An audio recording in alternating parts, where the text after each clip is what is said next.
akan belajar mengenai fluida yang tidak mengalir, diam, atau fluida statik. Fluida merupakan salah satu jenis yang dapat mengalir. Bentuk fluida cenderung tidak tetap, yakni bergantung pada wadah dan penampungnya, tanpa zat ini beragam. Karena sifat yang demikian, maka pemanfaat fluida dalam bahan sehari-hari cukup banyak. Dalam poin A, sifat-sifat zat cair.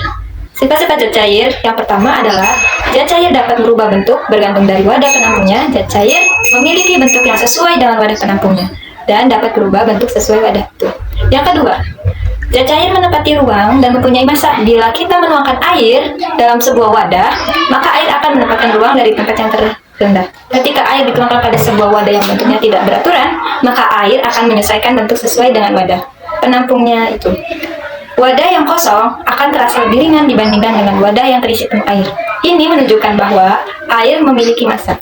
Dan ketiga, permukaan zat air selalu mendatar. Mungkin Anda pernah memperhatikan seorang pekerja bangunan yang membawa selang kecil yang panjang dan berisi air untuk mengetahui kedataran pada saat memasangkan batu bata atau ubin. Pekerja tersebut memanfaatkan salah satu zat cair, yakni permukaan selalu mendatar. Meskipun wadah penampung air dibuang miring sekalipun, permukaan air akan selalu mendatar. Dan dalam poin keempat, zat cair mengalir dari tempat yang lebih tinggi ke tempat yang lebih rendah. Poin B, massa jenis air. Nah, kalian pernah nggak sih memperhatikan mengapa ketika kita mencampurkan minyak dan air, minyak selalu berada di atas permukaan air? Nah, semua ini terkait dengan massa jenis yang dimiliki oleh setiap benda. Semakin besar massa jenis sebuah benda, semakin besar peluang dalam itu untuk mudah tenggelam. Mengapa minyak selalu berada di atas permukaan air? Karena minyak selalu memiliki massa jenis yang lebih kecil daripada air. Secara sistematis, massa jenis zat dituliskan sebagai berikut, di mana Rho massa jenis zat kilogram per m kubik, M massa jenis zat kilogram, P volume zat meter per kubik. Saya Ida Faida akan melanjutkan tentang tekanan dan tekanan hidrostatik. Tekanan merupakan perbandingan antara gaya tekan yang arti tegak lurus, bidang tekan, dan luas bidang tekannya. Tekanan dipengaruhi oleh berapa besar gaya tekannya dan seberapa luas permukaan yang mengenai bidang tersebut. Semakin besar gaya tekannya, maka semakin besar pula tekanan yang ditimbulkannya. Nah, di sini contohnya adalah bata yang tegak lurus dan yang mendatar. Bata yang tegak lurus menimbulkan tekanan yang lebih besar daripada yang mendatar karena bidang yang mengenai bata ini lebih kecil sehingga tekanannya itu lebih besar. Beda dengan bata yang mendatar karena bidang yang mengenai benda ini itu lebih banyak sehingga tekanannya itu lebih kecil. Tekanan hidrostatika. Tekanan hidrostatika adalah tekanan yang ditimbulkan oleh zat cair yang diam. Tekanan hidrostatika dialami oleh benda di dalam zat cair diakibatkan oleh berat zat cair itu sendiri. Semakin dalam suatu benda, maka semakin berat tekanan hidrostatisnya. Karena lapisan zat cair yang menekan pada benda tersebut semakin banyak. Berikut ini adalah contoh dari tekanan hidrostatika.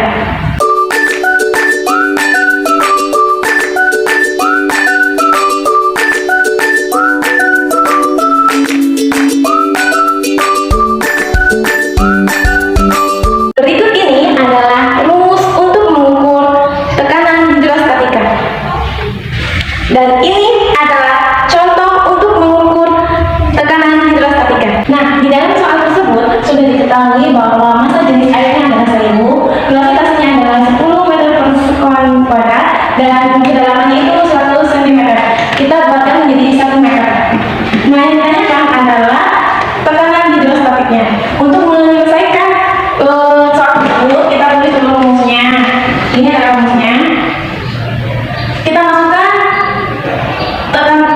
masukkan angka-angkanya. Jadi 1000 dikali 10 dikali 1 sama dengan 10.000 Newton per meter kuadrat. Oke, materi selanjutnya adalah hukum Pascal. Hukum Pascal adalah tekanan yang diberikan pada zat cair dalam ruang yang tertutup akan diteruskan ke segala arah yang sama besar. Berikut ini adalah rumus dari hukum Pascal.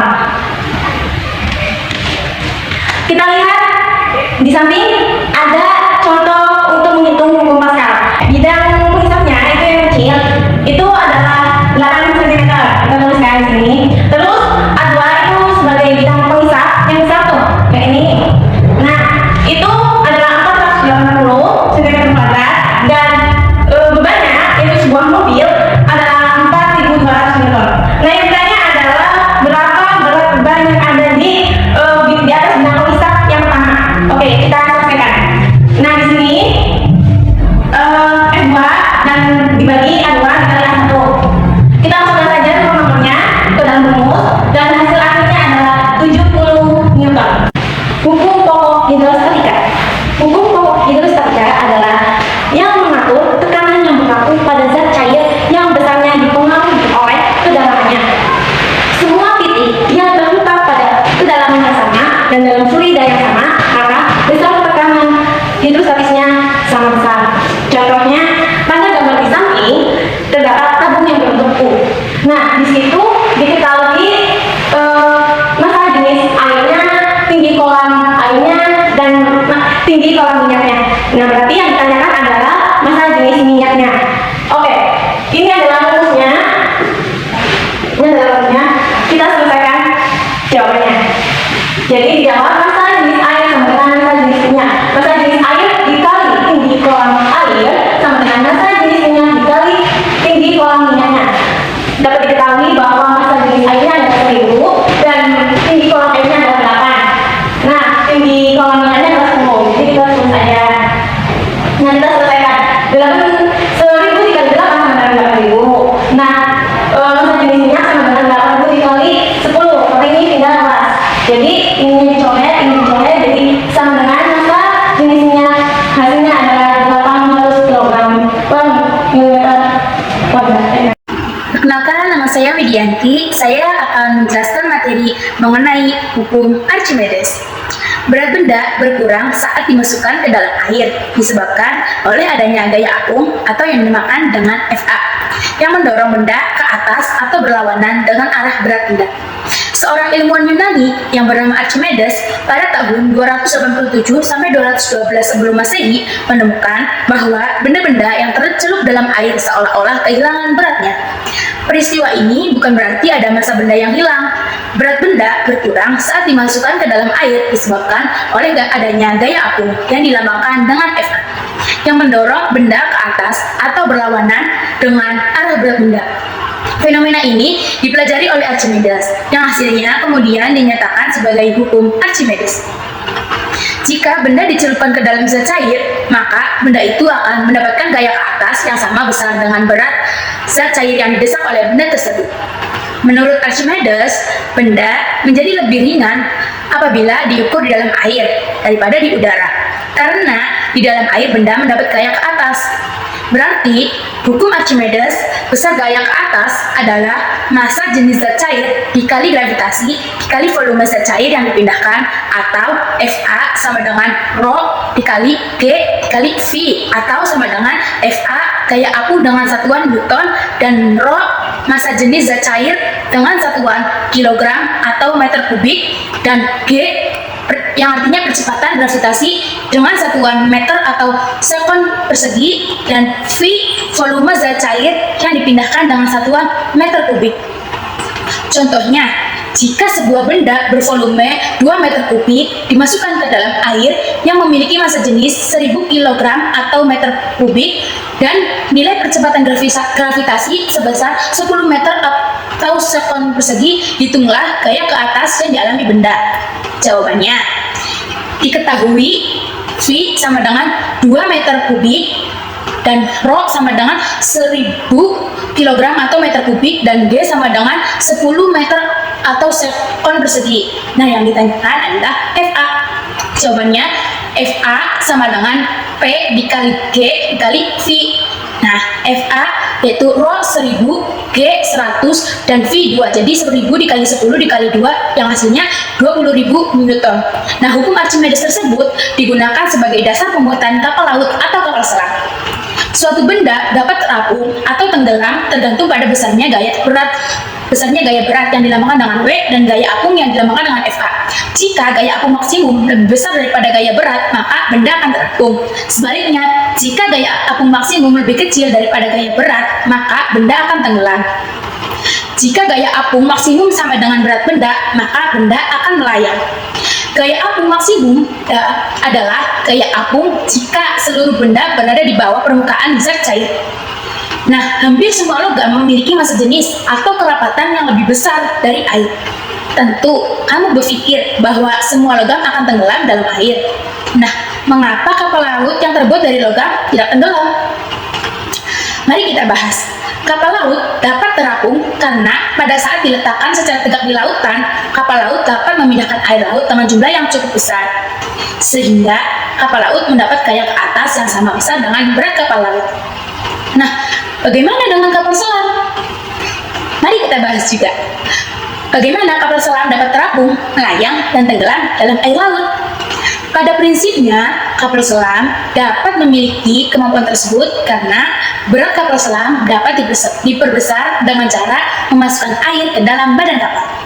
Dan dapat diperkecil juga dengan cara mengeluarkan air dari badan kapal ketika kapal selam akan tenggelam, air laut dimasukkan ke dalam penampung yang berada di dalam badan kapal tersebut. Nah, berat total dari kapal selam menjadi lebih besar daripada gaya ke atas, sehingga kapal selam dapat tenggelam. Agar tidak terus tenggelam pada kedalaman tertentu, air di dalam badan kapal selam dikeluarkan kembali dan dari penampung, sehingga berat total dari kapal selam sama dengan gaya ke atas. Nah, hal ini menyebabkan kapal selam melayang dalam air. Saat kapal selam akan mengapung, air yang di dalam penampung pada badan kapal dikeluarkan, sehingga volume total dari kapal selam menjadi lebih kecil daripada gaya ke atas, sehingga kapal selam dapat mengapung. Nah, jadi dapat disimpulkan dari pemaparan yang di atas, berat benda berkurang saat dimasukkan ke dalam air disebabkan oleh adanya gaya apung yang dilambangkan dengan Fa yang mendorong benda ke atas atau berlawanan dengan arah berat benda. Nah, kapal laut dapat terapung karena pada saat diletakkan secara tegak di lautan, kapal laut dapat memindahkan air laut dengan jumlah yang cukup besar.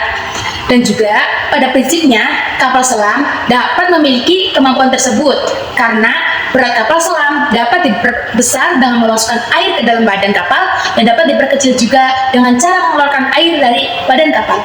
Di sini saya akan menjelaskan tentang peristiwa kapilaritas. Nah, kapilaritas itu adalah fenomena naik atau turunnya permukaan zat cair dalam pipa kapiler dengan diameter yang sangat kecil.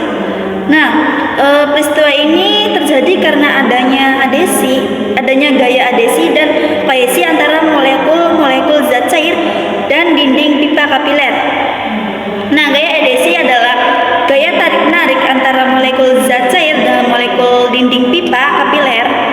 Nah, terus gaya kohesi adalah gaya tarik-menarik antar molekul zat cair itu sendiri. Nah, jenis-jenis kapilaritas itu yang pertama ada kapilaritas naik, terjadi ketika gaya adesi itu lebih kuat daripada gaya kohesi sehingga permukaan zat cair itu dalam pipa kapiler naik lebih tinggi daripada permukaan luarnya. Contohnya itu dengan air yang naik pada batang tumbuhan. Nah, kemudian ada kapilaritas turun, terjadi ketika gaya kohesi lebih kuat daripada gaya adesi sehingga permukaan zat cair dalam pipa kapiler itu turun lebih rendah daripada permukaan luarnya. Contohnya itu merkuri dalam pipa kapiler. Nah, terus pipa kapilaritas itu terdapat dua jenis cairan. Yang pertama itu ada air dan yang kedua itu raksa. Nah, secara sudut kontak, air itu memiliki sudut kontak yang kecil sekitar 0 derajat terhadap kaca sehingga menghasilkan meniskus cekung.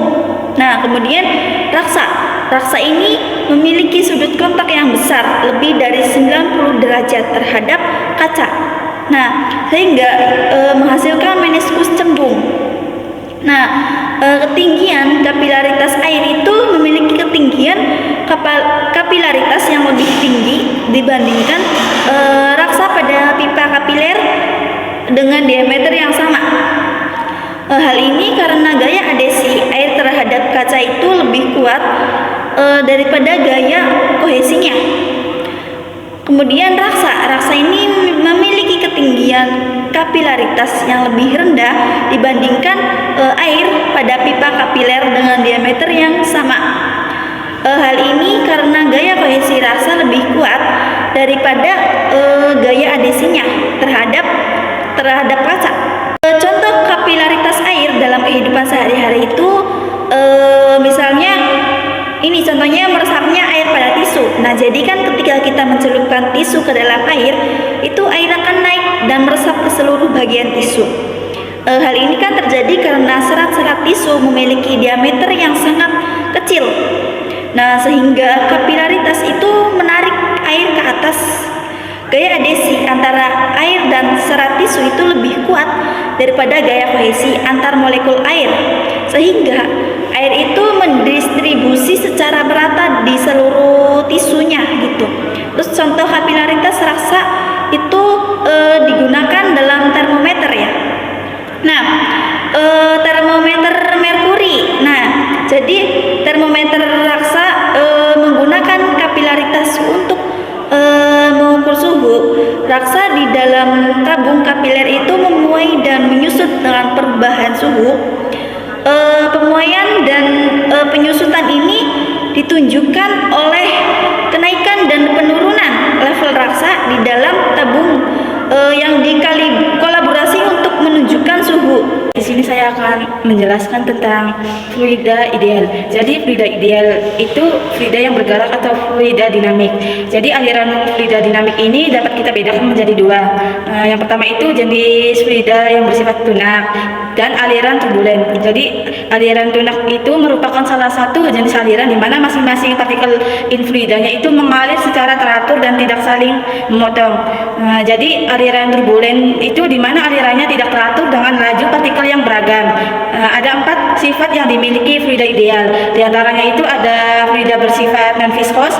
Pada fluida yang bersifat non-viskos ini gesekan internal antar partikel fluida itu diabaikan sehingga kita menganggap tidak ada gaya gesekan pada aliran sifatnya non-viskos. Terus yang kedua itu ada fluida bersifat tunak. Jadi fluida yang bersifat tunak ini kecepatannya itu masing-masing partikel fluida pada setiap titik cenderung konstan. Yang ketiga itu ada fluida bersifat incompressible. Fluida yang bersifat incompressible dianggap memiliki kerapatan yang cenderung konstan. Yang keempat itu ada aliran fluida bersifat irrotasional. Partikel fluida ideal dianggap tidak berotasi, tidak memiliki momentum sudut. Aliran partikel fluida yang bersifat tunak biasanya dinamakan aliran streamline.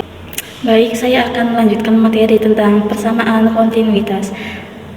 Pasti teman-teman pernah kan menyiram tanaman dengan air yang berasal dari keran dengan menggunakan selang. Nah, pada saat menutup sebagian selang tersebut dengan jari, jadi aliran air itu menjadi semakin deras. Persamaan yang menyatakan hubungan antara luas penampang dengan kelajuan fluida itu dinamakan persamaan kontinuitas. Baik, saya akan menjelaskan rumus-rumus tentang persamaan kontinuitas. Di mana A1 itu sama dengan luas penampang 1, V1 sama dengan kelajuan fluida ketika melalui penampang A2 sama dengan luas penampang 2, V2 kelajuan fluida ketika melalui penampang 2. Persamaan di atas itu menunjukkan bahwa jika penampang pipa lebih besar, maka kelajuan fluida itu ketika melalui penampang tersebut lebih kecil, atau sebaliknya, ketika penampang pipa lebih kecil, maka kelajuan fluida tersebut melalui penampang menjadi lebih besar dari persamaan tersebut. Terlihat bahwa hasil kali laju alir V dengan luas penampang A selalu memiliki hasil yang tetap. Baik, di sini saya akan menjelaskan contoh soal terkait dengan persamaan kontinuitas. Contoh soalnya itu berapa kelajuan aliran fluida yang mula-mula kelajuannya 25 ms bila luas penampang alirnya berkurang dari 5 cm menjadi 1 cm. Nah, diketahuinya itu A1 itu kan sama dengan luas penampang A1, itu berarti 5 cm. Nah, A2 nya itu kan sama dengan luas penampang A2, jadi A2 nya itu 1 cm. V1 sama dengan kelajuan fluida itu sama dengan 25 ms. Nah, yang ditanyakan itu kan V2, jadi A1 dikali V1 sama dengan A2 dikali V2, jadi V2 sama dengan A1 per A2 dikali V1 sama dengan 5 cm per 1 cm dikali 25 ms, hasilnya itu 125 ms. Jadi kecepatan aliran fluida itu menjadi 125 ms. Baik, di sini saya akan menjelaskan tentang persamaan Bernoulli. Bernoulli ialah suatu aliran fluida. Peningkatan pada kecepatan fluida akan menimbulkan penurunan tekanan pada aliran tersebut. Jadi, jumlah dari tekanan, energi kinetik tiap satuan volume, dan energi potensial tiap satuan volume mempunyai nilai yang sama di setiap titik sepanjang aliran fluida. Bernoulli juga menyatakan bahwa tekanan fluida berkurang seiring dengan penambahan ketinggian, sehingga dapat disimpulkan bahwa tekanan fluida pada ketinggian H2 lebih rendah dibandingkan dengan fluida pada ketinggian H1. Persamaan Bernoulli juga dapat dituliskan seperti P1 ditambah setengah rho V1 kuadrat ditambah PGH1 sama dengan P2 ditambah setengah rho V2 kuadrat ditambah PGH2, di mana P itu tekanan, rho itu massa jenis fluida, V yaitu kecepatan aliran fluida, G percepatan gravitasi, dan H itu ketinggian. Berikut contoh soal persamaan Bernoulli. Seperti yang dapat kita lihat, bahwa sebuah tangki mengalami kebocoran, dan berapakah kecepatan air yang keluar dari tangki tersebut. Penyelesaiannya, diketahui H1 sama dengan 125 cm, kita bulatkan ke meter jadi 125 dikali 10 pangkat min 2, H2-nya itu 100 cm, kita bulatkan ke meter jadi 100 dikali 10 pangkat min 2, sedangkan P1 itu sama dengan P2. V1-nya 0 meter per second, rho-nya itu 1000 kg meter kubik, terus G-nya itu 10 meter per second kuadrat. Yang ditanyakannya itu V. Jadi jawabannya di sini saya menggunakan dengan cara simpel, yaitu rumus V sama dengan akar 2G delta H. Kita cari delta H-nya, yaitu H1 dikurangi H2. 125 dikurangi 100 sama dengan 25 cm. Kita bulatkan menjadi meter, yaitu 25 dikali 10 pangkat min 2 meter. Untuk jadi V-nya akar 2 dikali 10 dikali 25 dikali 10 pangkat min 2 sama dengan akar 5. Jadi dibulatkan V-nya itu sama dengan 2,24 meter per second. Jadi kecepatan air yang keluar dari tangki adalah sebesar 2,24 meter per second.